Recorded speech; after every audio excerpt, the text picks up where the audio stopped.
এই বিটিচি অঞ্চলৰ যিমানবোৰ স্কুল আছে আমি শুনা মতে কিছুমান স্কুলত এজন শিক্ষক আৰু কিছুমান স্কুলত 0 শিক্ষকো আছে। তেনেহ'লে নিযুক্তি প্ৰক্ৰিয়া যিমানেই পিছ পৰি থাকিব সিমানেই কি হ'ব, আমাৰ এই কণ শিশুবিলাক যিবিলাক অবুজ সেইবিলাকৰ ওপৰত প্ৰভাৱ পৰিব।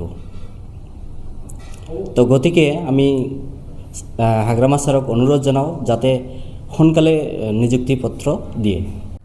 এনে ক্ষেত্ৰত বিশেষকৈ এতিয়ালৈকে আমি তেনেকুৱা এটা ভাবা নাই, কিন্তু আমি যিটো আমাৰ চৰকাৰৰ আইন, এই আইন হিচাপে আমি যাব বিচাৰোঁ।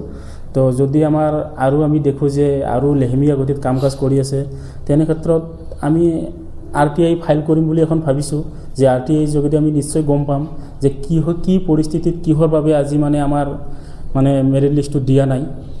আজি আমাৰ সাংবাদিক বন্ধুসকল অহাৰ কাৰণে আমি ধন্যবাদ যাচিছোঁ। তো আজি আমাৰ প্ৰেছ মিটটো হ'ল যে আমি আমাৰ যোৱা 2025 চনত 20 জুন তাৰিখে যি আমাৰ BTC অঞ্চলৰ LP আৰু UPৰ বিজ্ঞাপন ওলাইছিল, তো সেই বিজ্ঞাপন অনুসৰি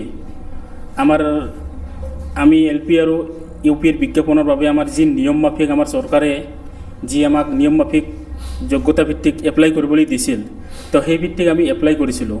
তো এপ্লাই কৰাৰ পিছত আমি কেইদিনমান ৰখাৰ পিছত আমাৰ নিৰ্দিষ্ট সময়ত আমাৰ ডকুমেণ্ট যি ভেৰিফিকেশ্যনৰ কাৰ্যসূচী আছিল, ডকুমেণ্ট ভেৰিফিকেশ্যন কাৰ্যসূচীও হৈ গৈছিল। তো তাৰপিছত আমি অধীৰ আগ্ৰহেৰে বাট চাই আছিলোঁ যে আমি মেৰিট লিষ্টখন আমি অতি সোনকালে পাম। কিন্তু তাৰ মাজতে আমাৰ দুখৰ বিষয় যে আমাৰ BTCৰ যি পৰিষদীয় নিৰ্বাচন আছিল, এই পৰিষদীয় নিৰ্বাচন অহাৰ কাৰণে আমাৰ মেৰিট লিষ্টটো আমি সেই সময়ত পোৱা নাছিলোঁ। তো সেই অনুসৰি আমি ভাবিছিলোঁ যে BTCৰ পৰিষদীয় নিৰ্বাচন হোৱাৰ পিছত যি নতুন চৰকাৰ আহিব, সেই নতুন চৰকাৰক আমাৰ যি সমস্যাখিনি ভালদৰে চাব, আৰু সেই মনত আমিও বহুত আশাৰে বাট চাই আছিলোঁ। তো সেই কথামতে আমাৰ BTC পৰিষদীয় নিৰ্বাচন হোৱাৰ পিছত ফলাফল হোৱাৰ পিছত আমাৰ যি BTCত আমাৰ নতুন চৰকাৰ গঠন হ'ল, সেই নতুন চৰকাৰে আমাৰ যি শিক্ষা বিভাগৰ দায়িত্বত থকা আমাৰ মাননীয় ৰবিৰাম ছাৰ ডাঙৰীয়া, তাৰ মুখেৰে আমি শুনা পাইছিলোঁ, বহুতো আমি প্ৰেছ মিটত বা কোনোবা মেল মিটিঙত আমি শুনা পাইছিলোঁ যে আমাৰ ডিচেম্বৰ মাহত দি আছে বা জানুৱাৰী মাহত আমাৰ এই BTCৰ LP UPৰ মেৰিট লিষ্টটো দি আছে। তো তেনেকৈ কৈ থাকোঁতে এদিন হঠাৎ আমি গম নোপোৱাকৈ আমাৰ এডুকেশ্যন ডিপাৰ্টমেণ্টৰ পৰা এখন নটিফিকেশ্যন পাইছিলোঁ যে আমাৰ আগৰ যিটো ডকুমেণ্ট ভেৰিফিকেশ্যন আছিল, এই ডকুমেণ্ট ভেৰিফিকেশ্যনটো সিহঁতৰ কাৰণে সন্তুষ্ট হোৱা নাছিল। তাৰ কাৰণে আমাক পুনৰাই আকৌ আমাক ডকুমেণ্ট ভেৰিফিকেশ্যন কৰিবৰ কাৰণে নটিচ দিছিল। তো সেই অনুসৰি আমি ভাবিছিলোঁ নিশ্চয় কিবা আমাৰ আগৰ চৰকাৰৰ কিবা এটা ক্ৰুটি আছিল, সেইকাৰণে আকৌ ডকুমেণ্ট ভেৰিফিকেশ্যন কৰিব দিছিল। তো আমিও সকলোৱে আমাৰ চৰকাৰৰ লগত থিয় হৈ আমিও ডকুমেণ্ট ভেৰিফিকেশ্যন কৰিছিলোঁ। ডকুমেণ্ট ভেৰিফিকেশ্যন কৰাৰ পিছত সেই সময়ত আমি আৰু অধীৰ আৰু দুগুণ বিশ্বাসেৰে আমি বাট চাই আছিলোঁ, বা আমি আশা কৰিছিলোঁ যে এতিয়া আৰু পলম নহ'ব আমাৰ মেৰিট লিষ্টটো আৰু আমাৰ নিযুক্তি পত্ৰ পোৱাৰ ক্ষেত্ৰত।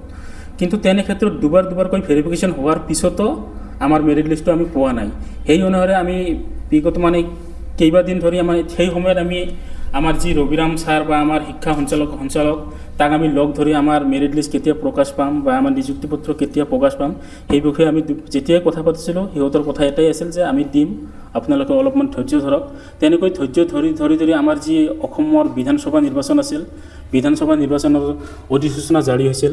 তো অধিসূচনা জাৰি হোৱাত আমি জানো যে তেনে সময়ত আমাৰ বিভাগীয় কাম কাজ একো নহয়, আৰু নতুনকৈ আমি নিযুক্তি পত্ৰ পোৱাৰ ক্ষেত্ৰত এইটো অধিসূচনাৰ বিৰোধী হয় এইটো। তো ঠিক তেনেদৰে আমিও নিৰ্বাচন অধিসূচনা জাৰি হোৱাৰ পিছত আমি ইলেকশ্যন শেষ হোৱাৰ পিছত যেতিয়ালৈকে আমাৰ অধিসূচনা জাৰি হোৱা নাই, কিন্তু অধিসূচনাৰ সময়খিনিতে আমি এটা কথা আমি পৰিলক্ষিত হৈছে যে সেই সময়তে আমাৰ নিউজ কেণ্ডিডেটবিলাক যিবিলাক আছে, সিহঁতে যি 2024 চনত যি সিহঁতক এপ্লাই কৰিবলৈ দিয়া নাছিল, তে সেই ক্ষেত্ৰত সিহঁতে এটা কি কৰিছিল আমি নাজানো, বা সিহঁতেও এইটো যোগ্য আছিল। এইবিলাক ক্ষেত্ৰত সিহঁতক 56 কেণ্ডিডেটক সিহঁতক নিযুক্তি দিছিল। তেনে ক্ষেত্ৰত আমি আকৌ আৰু বেছি হতাশ হৈছিলোঁ যে যদি MCC জাৰি থকা সময়ত যদি সিহঁতকো দিব পাৰে, তেনেহ'লে নিশ্চয় আমাকো দিব পাৰে। তো তথাপি আমি একো পৰিৱেশটো আমি একো বেয়া নকৰি আমি একেহাৰে বাট চাই আছিলোঁ যে নিশ্চয় আমাৰ বিধানসভা ইলেকশ্যনটো শেষ হোৱাৰ পিছত আমাৰ মেৰিট লিষ্টটো দিব। তো এতিয়া কথা হ'ল যে আমাৰ বিধানসভা ইলেকশ্যন নিৰ্বাচনো শেষ হ'ল, আমাৰ চৰকাৰো গঠন হ'ল, চৰকাৰ গঠন হোৱাৰ আজি প্ৰায় 1 মাহ হৈ গ'ল, তো আজিলৈকে আমাৰ বিভাগীয় তৰফৰ পৰা আমি জাননী পোৱা নাই যে আমি কেতিয়া মেৰিট লিষ্টটো পাম, কেতিয়া আমি নিযুক্তি পত্ৰ পাম। তো আমি এই ক্ষেত্ৰত আমি হতাশ হৈছোঁ যে কি ক্ষেত্ৰত কিহৰ বাবে আমাৰ মেৰিট লিষ্ট প্ৰকাশ হোৱা নাই এতিয়াও। যদি মানে বিভাগীয় কিছুমান যদি অসুবিধা থাকে তেনেহ'লে আমাক বিভাগৰ পৰা যদি আমাক জনাই দিলেহেঁতেন জাননী হিচাপে, তেতিয়া আমিও সুখী হ'লোহেঁতেন। যদি কিবা অসুবিধা আছে তেনেহ'লে এই অসুবিধাৰ বিৰুদ্ধে গৈ আমি আমাৰ মেৰিট লিষ্টটো নিবিচাৰোঁ। আৰু এটা কথা আমি ইয়াৰ মাজতে এটা পৰিলক্ষিত হৈছে, আমাৰ BTC অঞ্চলত প্ৰায়বোৰ স্কুলত এতিয়া মানে কিছুমান স্কুলত আমাৰ ছিংগল টিচাৰ বা কিছুমান স্কুলত একেবাৰে শিক্ষক নোহোৱাকৈ বিদ্যালয়বিলাক চলি আছে। তো তেনে ক্ষেত্ৰত যদি আমাৰ পদো আমাৰ আছে আৰু আমাৰ অলৰেডি আমাৰ সকলো কাম শেষ হৈ যোৱা আমাৰ ৰবিৰাম ছাৰৰ মুখেৰে শুনা 984 পোষ্ট আমাৰ অলৰেডি ৰেডি হৈ আছে।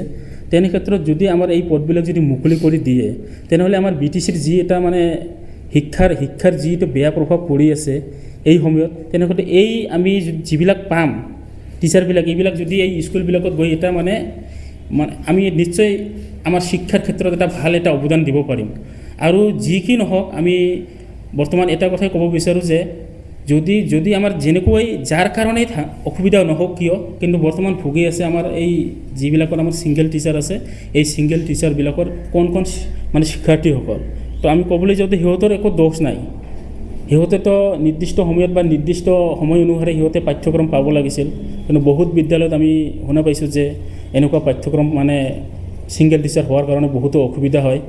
তো আমি আজিৰ প্ৰেছ মিটটোৰ যোগেদি আমাৰ BTC চৰকাৰক, আমাৰ EM মহোদয় ৰবিৰাম ছাৰ আৰু শিক্ষা সঞ্চালক ডাইৰেক্টৰ মহোদয়ক আৰু আমাৰ চিফ ছাৰ হাগ্ৰামা মহিলাৰী ডাঙৰীয়াক আমি অনুৰোধ জনাওঁ যে আপোনালোকে অতি সোনকালে আমাৰ সকলো কামখিনি শেষ কৰি আমাক মেৰিট লিষ্ট প্ৰদান কৰি নিযুক্তি পত্ৰ প্ৰদান কৰক। এইখিনি আমি দাবী